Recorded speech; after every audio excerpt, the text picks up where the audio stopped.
الحمد لله نحمده ونستعينه ونستغفره ونؤمن به ونتوكل عليه ونعوذ بالله من شرور أنفسنا ومن سيئات أعمالنا من يهده الله فلا مضل له ومن يضلل فلا هادي له وأشهد أن لا إله إلا الله وحده لا شريك له وأشهد أن محمدًا عبده ورسوله أما بعد فإن أحسن الكلام كلام الله وأحسن الهدي هدي محمد صلى الله عليه وسلم وشر الأمور محدثاتها وكل محدثة بدعة وكل بدعة ضلالة وكل ضلالة في النار. قال الله تبارك وتعالى في القرآن المجيد: أعوذ بالله السميع العليم من الشيطان الرجيم. بسم الله الرحمن الرحيم. ليس البر أن تولوا وجوهكم قبل المشرق والمغرب ولكن البر من آمن بالله واليوم الآخر والملائكة والكتاب والنبيين وآتى المال على حبه ذوي القربى واليتامى والمساكين وابن السبيل والسائلين وفي الرقاب وأقام الصلاة وآتى الزكاة والموفون بعهدهم إذا عاهدوا والصابرين في البأساء والضراء وحين البأس أولئك الذين صدقوا وأولئك هم المتقون. اللهم صل على محمد وعلى آل محمد كما صليت على إبراهيم وعلى آل إبراهيم إنك حميد مجيد. اللهم بارك على محمد وعلى آل محمد كما باركت على إبراهيم وعلى آل إبراهيم إنك حميد مجيد. سبحانك لا علم لنا إلا ما علمتنا إنك أنت العليم الحكيم.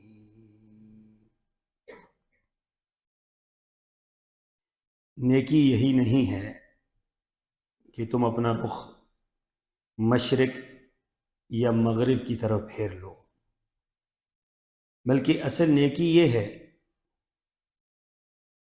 کہ شخص اللہ پر، روز آخرت پر، فرشتوں پر، کتابوں پر اور نبیوں پر ایمان لے آئے. اور نیکی یہ ہے کہ اللہ سے محبت کی خاطر اپنا مال رشتہ داروں، یتیموں، مسکینوں، مسافروں، سوال کرنے والوں اور غلامی سے نجات دلانے والوں کے لیے خرچ کرے، نماز قائم کرے اور زکوٰۃ ادا کرے. اور نیز نیک لوگ وہ ہیں کہ جب عہد کرتے ہیں تو اسے پورا کرتے ہیں، اور بدحالی، مصیبت اور جنگ کے دوران صبر کرتے ہیں. ایسی ہی لوگ راست باز ہیں، سچے ہیں، اور یہی لوگ متقی پرہیزگار ہیں. آیت نمبر 177 سورہ البقرہ۔ ہر قسم کی حمد و ثنا اللہ رب العالمین کے لیے، کہ اس ذات کا احسان ہے کہ اس نے ہم جیسے ناکارہ روح سیاہوں کو اپنے پاک گھر کے اندر آنے کی توفیق عطا فرمائی۔ اللہ تبارک و تعالی اپنی خاص رحمت اور اپنے کرم سے ہمارے اس ٹوٹے پھوٹے عمل کو اپنی بارگاہ میں قبول و منظور فرمائے۔ سامعین محترم، انفاق فی سبیل اللہ، انفاق کا معنی ہے خرچ کرنا، فی سبیل اللہ، اللہ کی راہ میں۔ انفاق فی سبیل اللہ یہ ایک بہت بڑا اور اہم عمل ہے جس کو اہل ایمان پر لازم کیا گیا ہے۔ آگے انفاق کی پھر کئی قسمیں ہیں۔ پہلے اس خطبے کے اندر، آج کے اس خطبے کے اندر صرف انفاق فی سبیل اللہ کے اوپر چند گزارشات پیش کروں گا۔ اور انفاق فی سبیل اللہ میں یہ وہ عمل ہے کہ جس کو ہم نفلی صدقہ کہتے ہیں۔ اگلی جمعۃ المبارک میں انشاءاللہ العزیز زکوٰۃ کے متعلق چند باتیں گوش گزار کروں گا جس کو ہم فرضی صدقہ کہتے ہیں۔ ابتدا اس لیے میں نفلی صدقے سے کر رہا ہوں کہ عام طور پر یہ سمجھا جاتا ہے جب ہم یہ کہتے ہیں یہ نفل ہے تو ہمارے ہاں اس کو ہلکا لیا جاتا ہے، یہ نوافل ہیں، خیر ہے، کر لیں تو ٹھیک ہے، نہ کریں تو کوئی حرج نہیں ہے۔ لیکن قرآن و سنت کے مطالعے سے اس کم علم آدمی نے جو بات سمجھی ہے، مجھے جو بات نظر آئی ہے قرآن و سنت میں، کہ فرائض وہ تو بہر صورت ہم نے پورے کرنے ہی کرنے ہیں، وہ ہمارے اوپر اللہ کا قرض ہے، اللہ کا حکم ہے۔ لیکن اللہ تبارک و تعالیٰ نے جتنی نوافل کا اور جس قدر نفلی خرچ کرنے کا اللہ نے حکم دیا ہے، اتنا فرضی خرچے کا اللہ نے حکم نہیں دیا ہے۔ یوں آپ سمجھ سکتے ہیں کہ زکوٰۃ کا اتنا زیادہ حکم موجود نہیں ہے، وہ تو دینا ہی دینا ہے، لیکن اس کے مد مقابل جو نفلی صدقات ہیں اس کا زیادہ حکم دیا گیا ہے، اس کی بار بار ترغیب دی گئی، اس کی طرف توجہ دلوائی گئی۔ اسی طریقے سے فرض نماز وہ تو پڑھنی ہے، وہ تو آپ پر لازم ہے، لیکن نفلی نماز کی زیادہ ترغیب دی گئی کہ یہ لازم کرو، یہ اصل میں اللہ کے قرب کا ذریعہ ہے۔ رسول اللہ صلی اللہ علیہ وسلم نے جو تربیت فرمائی اپنی امت کی، اس میں آپ نے فرمایا کہ انسان نوافل کے ذریعے اللہ کا قرب حاصل کرتا ہے، فرائض کے ذریعے اللہ کا قرب حاصل نہیں ہوتا، وہ تو اللہ کا حکم پورا ہو رہا ہوتا ہے۔ اس کو معمولی سا فرق ہے لیکن بہت بڑا فرق ہے۔ ایک ہوتا ہے اللہ کا حکم پورا کرنا ہے، ایک ہے اللہ کا قرب حاصل کرنا ہے۔ حکم یہ ہے کہ میں نے آپ سے کہا کہ آپ یہ کام کریں، آپ نے کر لیا۔ قرب یہ ہے کہ آپ ہر وقت اس ٹو میں رہیں، اس بات میں رہیں، اور اس بات کی بار بار آپ متلاشی رہیں کہ کس بات سے مجھ سے زیادہ خوش ہو جائیں گے، اور زیادہ سے زیادہ مجھے ان کا قرب نصیب ہوگا، زیادہ سے زیادہ مجھے ان کی محبت نصیب ہوگی، زیادہ سے زیادہ مجھے ان کی چاہت نصیب ہوگی۔ یہ جو چیز حاصل ہوتی ہے یہ نوافل سے حاصل ہوتی ہے، یہ فرائض سے حاصل نہیں ہوتی۔ فرائض سے اللہ کا حکم پورا ہوتا ہے، نوافل سے اللہ کا قرب ملتا ہے، اللہ کی محبت ملتی ہے، اللہ کا ڈر ملتا ہے، اللہ تبارک و تعالیٰ سے جنت حاصل کی جا سکتی ہے، اللہ سے سودا کیا جا سکتا ہے۔ اسی لیے دیکھیں قرآن پاک میں اللہ تعالیٰ نے رسول اللہ صلی اللہ علیہ وسلم کو جو بات مخاطب کر کے تاکید کے ساتھ فرمائی وہ کیا تھی؟ فرمایا کہ ان ناشئۃ اللیل ہی اشد وطئا واقوم قیلا۔ حالانکہ قرآن پاک میں نماز کے متعلق، فرض نماز کے متعلق یہ جملہ نہیں ہے، رات کی نماز، تہجد کی نماز کے بارے میں یہ جملہ ہے کہ اے محمد صلی اللہ علیہ وسلم اب رات کی نماز کا جو ہے نا وہ تاکید کے ساتھ اس کو پکڑیے. ان ناشیۃ اللیل، جو رات کی نماز ہے اور نوافل ہیں، ان نوافل کو آپ نے لازماً اپنی زندگی کا حصہ بنانا ہے. کیوں؟ اس سے ایک تو آپ کی زندگی کے اندر جو دین ہے اس دین کے اندر پختگی آ جائے گی، زوال نہیں آئے گا. اور دوسرا، اللہ سے وہ تعلق آپ کا پیدا ہوگا جو کسی اور عمل سے پیدا نہیں ہو سکتا ہے. تو اس بنا پر یہ بات اپنے ذہن میں بٹھا لیں کہ نفل سے مراد یہ نہیں ہوتا کہ اس کو ترک کر دیا جائے. نفل ایک اصطلاح ہے، سمجھانے کا ایک ذریعہ ہے. اس کا یہ معنی قطعاً نہیں ہے کہ اس کو چھوڑ دیا جائے. جس طریقے سے لوگ یہ خیال کرتے ہیں کہ سنت جو ہے اس کو چھوڑ دی جائے تو کوئی حرج نہیں ہے. نہیں، یہ آپ کو کس نے کہا ہے؟ رسول اللہ صلی اللہ علیہ وسلم نے کیا فرمایا؟ کل امتی یدخلون الجنہ، میری ساری امت جنت میں جائے گی، الا من ابا، مگر وہ جنت میں نہیں جائے گا جو جنت میں جانے سے خود انکار کرتا ہے. قیل لہم یا ابا یا رسول اللہ، پوچھا گیا تعجب سے، پریشانی سے کہ کون ہے جو جنت میں جانے سے انکار کرے گا؟ آپ نے فرمایا من اطاعنی دخل الجنہ ومن عصانی فقد ابا. فرمایا کہ جو میری اطاعت کرے گا، میری سنتوں کو لازم پکڑے گا، علیکم بسنتی، علیکم بسنتی، میری سنت کو لازم پکڑو، میری سنت کو لازم پکڑو. اور قربان جائے صحابہ کرام پر.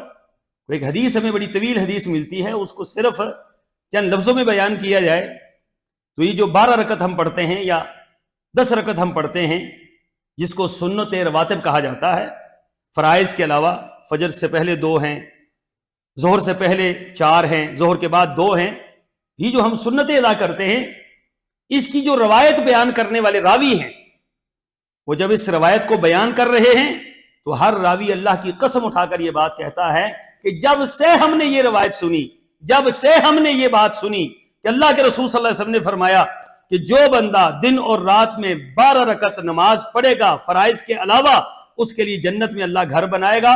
تو ہم نے اس وقت سے لے کر آج تک ایک مرتبہ بھی ان رکعات کو چھوڑا نہیں ہے. اس کی اہمیت وہ لوگ سمجھتے تھے کہ یہ کتنی اہم ترین چیز ہے.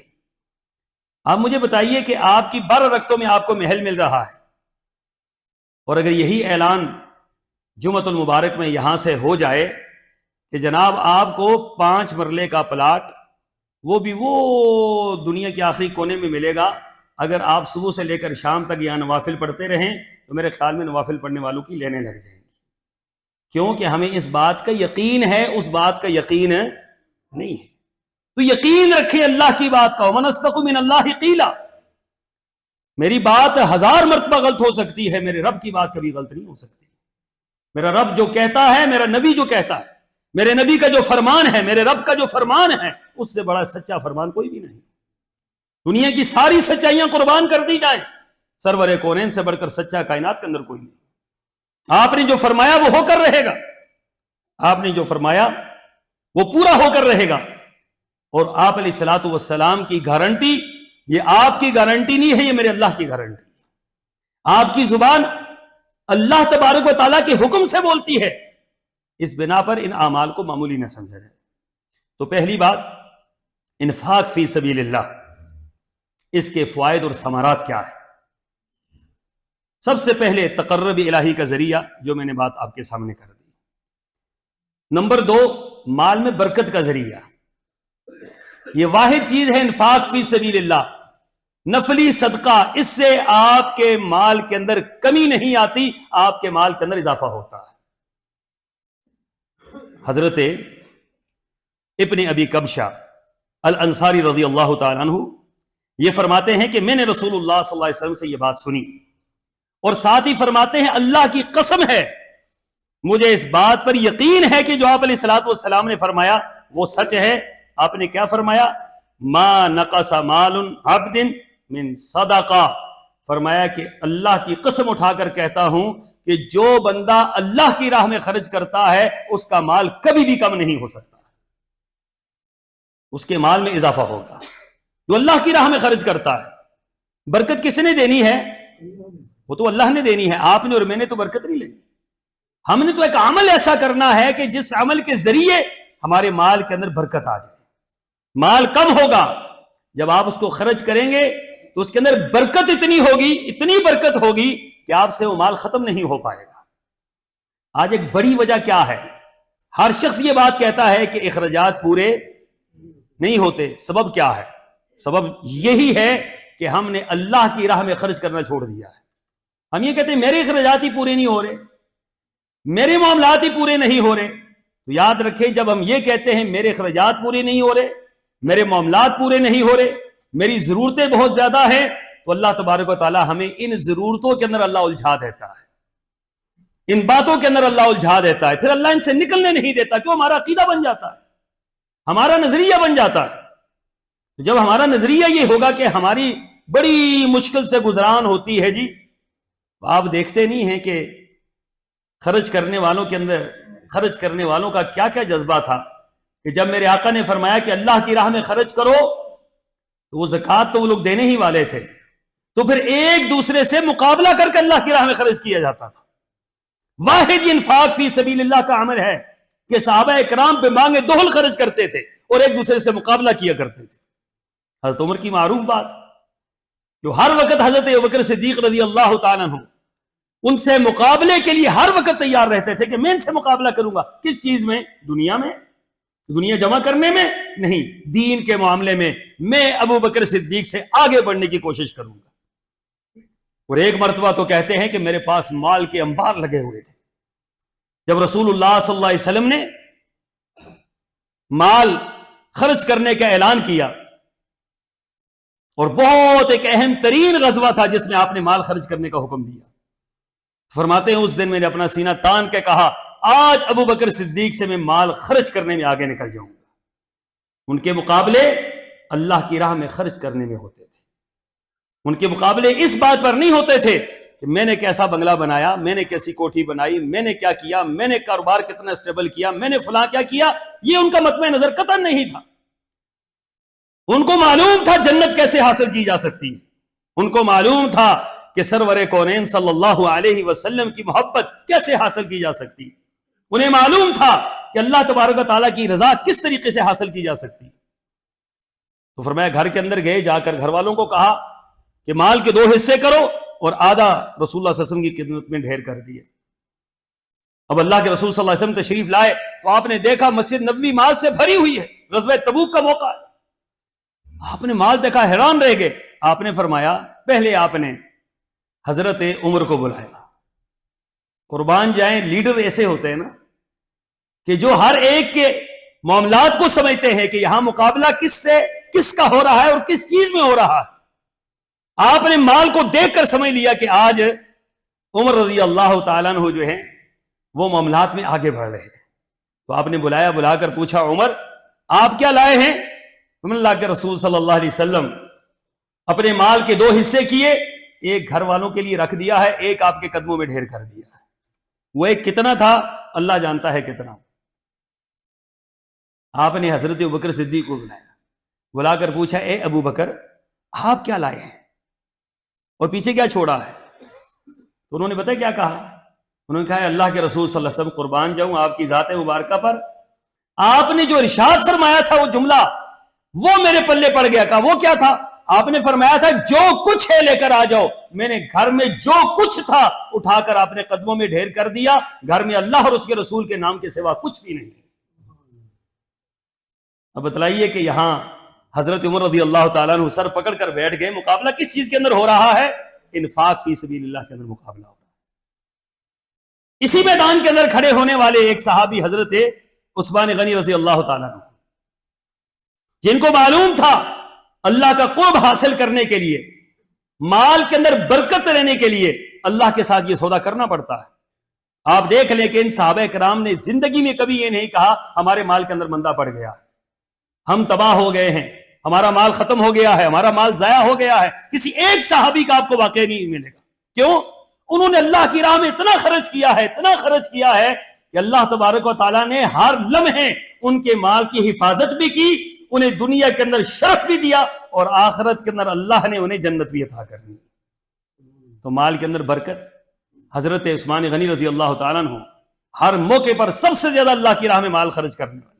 غزوہ تبوک میں 700 اونٹ بمائے سمان حرب و ضرب کے رسول اللہ کی خدمت میں ڈھیر کر دیے۔ 1000 اشرفیاں، 1000 اشرفیاں۔ آج کے دور میں حساب لگا کر آپ دیکھیں، اشرفی جو ہے یہ سونے کی ہوتی ہے، اس کو دینار بھی کہا جاتا ہے، اشرفی بھی کہا جاتا ہے۔ اور درہم، 70,000 درہم۔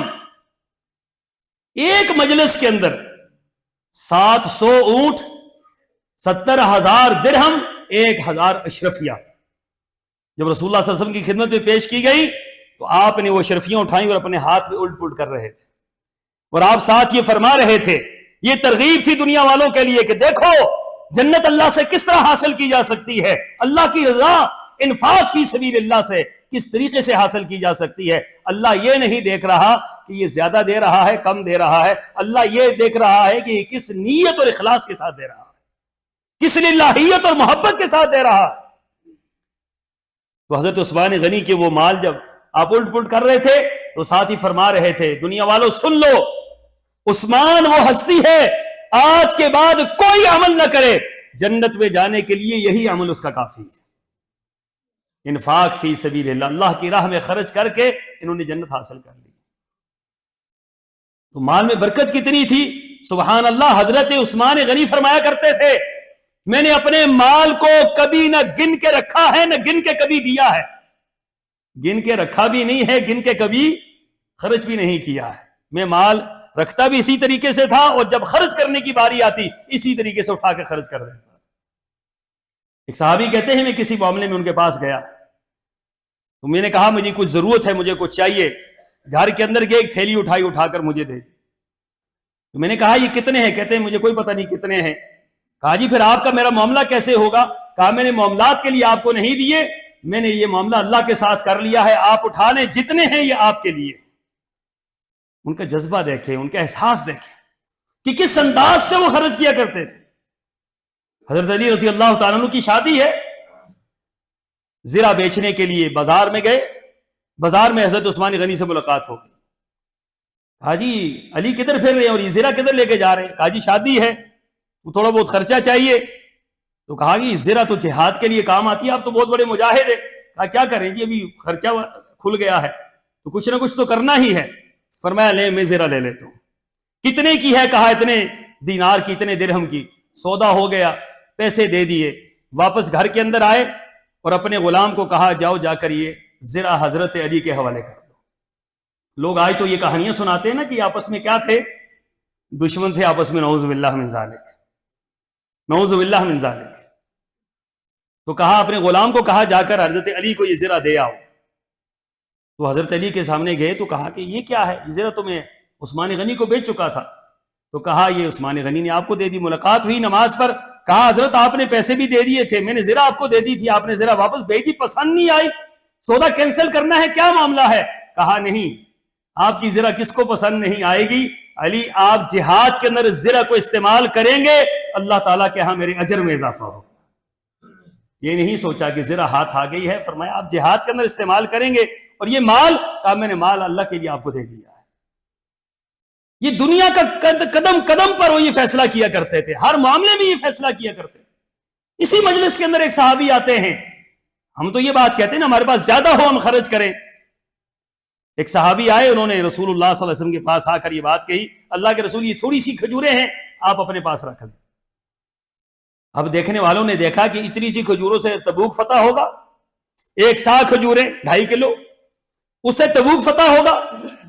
آپ علیہ الصلوۃ والسلام نے وہ کھجوریں لی اور پورے اس جو بڑا سارا ڈھیر تھا اس کے اوپر پھیلا دی، اور آپ نے کیا فرمایا؟ کیوں؟ آپ کو اس کا پس منظر پتا تھا۔ پوری رات یہ صحابی ایک یہودی کے کنویں سے پانی کھینچتے رہے، اور صبح کو جو کھجوریں ملی سرور کونین کی خدمت میں پیش کر دی۔ اللہ کے رسول میرے پاس کل کائنات یہی ہے، کل کائنات یہی ہے میرے پاس۔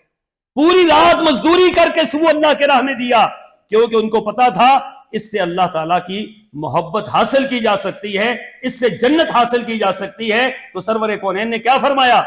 آپ نے فرمایا لوگوں سنو، جتنا پورا مال خرچ کرنے والوں کو اجر ملے گا اتنا اکیلے میرے اس صحابی کو اجر ملے گا، جس نے پوری رات کنویں سے پانی کھینچا اور ہاتھ خون آلود ہو گئے، اور صبح اتنی سی کھجوریں ملی ہیں، اس کی کل کائنات یہی ہے۔ تو اللہ کے بندو ایک بات کبھی سوچے کہ ہم دنیا میں کتنا خرچ کرتے ہیں اور اللہ کی راہ میں کتنا خرچ کرتے ہیں، ہم شادی بیاہ پر کتنا خرچ کرتے ہیں اور اللہ کی راہ میں کتنا خرچ کرتے ہیں، ہم فوتگیوں پر، رسومات پر کتنا خرچ کرتے ہیں اور اللہ کی راہ میں کتنا خرچ کرتے ہیں، انفاق فی سبیل اللہ کا جذبہ ہمارے اندر کتنا ہے، اور رسومات اور دنیا کے معاملے میں ہم کتنا آگے ہیں۔ اللہ کی قسم ہے اپنے ایمان کا فیصلہ ہم خود کر لیں گے۔ ہمارے ایمان کا فیصلے کے لیے یہی پیمانہ کافی ہے کہ ہم دنیا کے لیے کیا خرچ کرتے ہیں اور آخرت کے لیے کیا کرتے ہیں۔ اسی لیے فرمایا وَآتَ الْمَالَ عَلَىٰ حُبِّهِ ذَوِي الْقُرْبَىٰ، فرمایا کہ لوگوں اللہ کی محبت میں مال خرچ کرو، اللہ کی محبت حاصل کرنے کے لیے مال خرچ کرو، بوجھ نہ سمجھنا اس کو۔ مَنْ ذَا الَّذِي يُقْرِضُ اللَّهَ قَرْضًا حَسَنًا فَيُضَاعِفُ لَهُ أَضْعَافًا كَثِيرًا، فرمایا کون ہے جو اللہ کو قرض دے دے؟ اللہ نعوذ باللہ من ذالک فقیر ہے، اللہ غنی ہے، واللہ الغنی وانتم الفقراء، اللہ غنی ہے، وہ غنی کہہ رہا ہے کہ من ذا الذی یقرض اللہ قرضا حسنا، یہ قرض حسنا یہ نفلی صدقہ ہے۔ یہ کون ہے جو اللہ کو قرض حسنا دے؟ اچھا، قرض حسنا کا معنی عمومی طور پر کیا ہے کہ جتنا آپ نے لیا ہے اتنا ہی آپ نے دینا ہے، جتنا آپ نے دیا ہے اتنا ہی آپ نے واپس لینا ہے، اس سے زیادہ واپس نہیں لے سکتے، اس کو قرض حسنا کہا جاتا ہے۔ لیکن میرے رب نے کیا کہا؟ فَيُضَاعِفَهُ لَهُ أَضْعَافًا كَثِيرًا، فرمایا جب اللہ کو قرض حسنا دو گے تو جتنا دیا ہے اتنا نہیں ملے گا، اس کے بدلے میں کئی گنا اضافہ کر کے اللہ تعالیٰ فرمائیں گے۔ وہ اضافہ کیا ہے؟ ایک کے بدلے میں 7، ایک کے بدلے میں 70، ایک کے بدلے میں 700 گنا تک اللہ تبارک و تعالیٰ نے آپ کو واپس دینا ہے۔ دنیا کا کون سا ایسا منافع بخش کاروبار ہے جو اس سے زیادہ آپ کو مل سکتا ہو؟ اسی لیے حضرت عبد الرحمن بن عوف رضی اللہ تعالیٰ عنہ کا جب قافلہ مدینہ طیبہ میں آیا تو اس وقت مدینہ طیبہ میں قحط تھا، اور یہ واحد قافلہ آیا تھا جس کے لیے بولیاں لگ رہی تھی، قافلہ پہنچنے سے پہلے بولیاں لگ رہی تھی کہ اس کو اتنے میں ہم نے خریدنا ہے، اور لوگ ہاتھوں میں مال لے کر کھڑے تھے، پیسہ لے کر کھڑے تھے۔ حضرت عائشہ صدیقہ رضی اللہ تعالی عنہا نے شور سنا کہ باہر شور ہے کی آواز ہے، پوچھا کیا ہوا؟ کہا جی عبد الرحمن بن عوف کی تجارت کا قافلہ آیا ہے شام سے، 1000 اونٹ حضرت عبد الرحمن بن عوف کا قافلہ آیا۔ تو جس نے یہ خوشخبری سنائی نا، جس نے یہ بات کی، اس کو اماں عائشہ صدیقہ طاہرہ رضی اللہ تعالی عنہا نے ایک بات کہی، کہا میں نے رسول اللہ صلی اللہ علیہ وسلم سے ایک حدیث سنی۔ وہ کیا ہے؟ کیا وہ حدیث یہ ہے کہ ہر صحابی کا ایک اپنا مقام ہے، عبد الرحمن بن عوف کا بڑا عجیب مقام ہے۔ یہ تاجر تھے، ان کے پاس مال و دولت کے انبار تھے۔ فرمایا کہ عبد الرحمن بن عوف کے بارے میں سرور کونین سے میں نے خود حدیث سنی، آپ نے فرمایا عبد الرحمن بن عوف وہ خوش نصیب ہے جو جنت میں اچھلتا کودتا ہوا داخل ہوگا، خوشی سے داخل ہوگا۔ جس طریقے سے بندہ اپنے محل میں اچھلتا کودتا ہوا اور خوشی کے ساتھ، فخر کے ساتھ داخل ہو رہا ہوتا ہے، اس طریقے سے داخل ہوں گے۔ اب اس نے یہ حدیث سنی، فوری طور پر بھاگ گیا۔ ادھر لوگ کھڑے ہیں، لینے لگا کر تاجر کھڑے ہیں، ہاتھوں میں مال پکڑا ہوا ہے، پیسے پکڑے ہوئے ہیں، عبد الرحمن بن عوف سامنے کھڑے ہیں۔ جا کر انہوں نے کان کے اندر یہ حدیث سنا دی۔ اب آپ کو پتا ہے تاجر جب گلے کے اوپر بیٹھا ہو تو یہ کتنا مشکل کام ہوتا ہے، یہ بہت مشکل کام ہوتا ہے۔ اس نے جتنی مرضی حدیثیں سنائی جائے وہ کسی کام کی بعض اوقات نہیں ہوتی، لیکن ایمان غالب تھا، اللہ کی محبت غالب تھی، رسول اللہ کی محبت غالب، آخرت کی جنت کا ذوق غالب تھا۔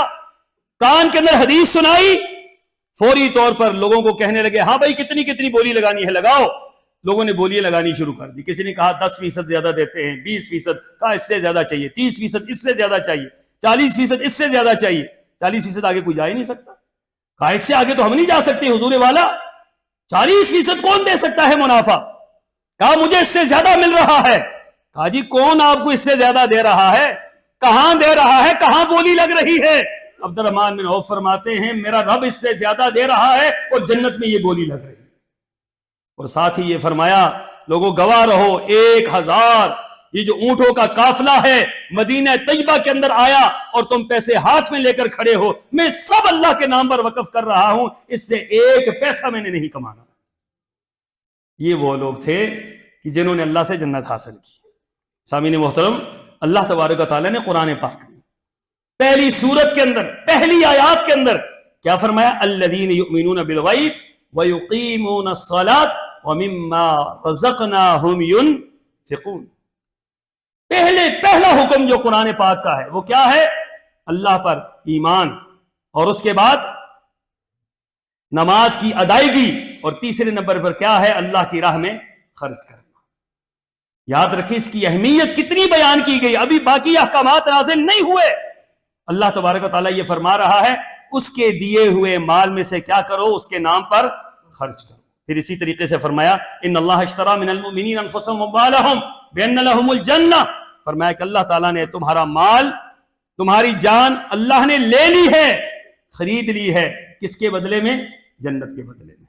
یہ مال بھی تمہارا نہیں، یہ جان بھی تمہاری نہیں۔ یہ نقطہ اگر سمجھ آ جائے کہ یہ مال ہمارا نہیں ہے، اللہ کے بندوں کوئی کہہ سکتا ہے ہم میں سے یہ مال ہمارا ہے؟ ہمارا ہے تو ہمارے ساتھ جانا چاہیے، ہمارے ساتھ تو کفن ہی جائے گا، اور قبر بھی نصیب والوں کو نصیب ہوگی، اور کہاں نصیب ہوگی کوئی پتہ نہیں ہے۔ تو جمع کس کے لیے کر رہے ہیں؟ اتنا کس کے لیے جمع کر رہے ہیں؟ سوچنے کی بات یہ ہے۔ یہ مال جمع کرنا یہ پریشانیوں کا باعث۔ فرمایا ویل لکل ہمزۃ لمزہ الذی جمع مالا وعددہ یحسب ان مالہ اخلدہ۔